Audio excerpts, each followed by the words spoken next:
ए रुक रे यहाँ। हाँ बाबू। कहाँ रहे बा तक?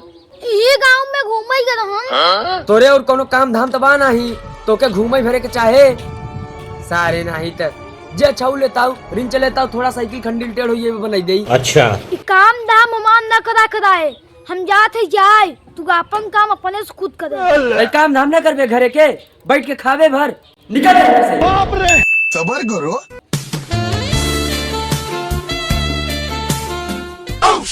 कसार बुरा मानिए का बुढ़ाई में हमारी यही साथ दे रोक ली तो बताइए के।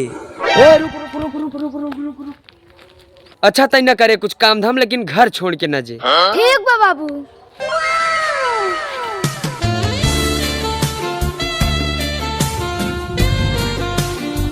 बाप रे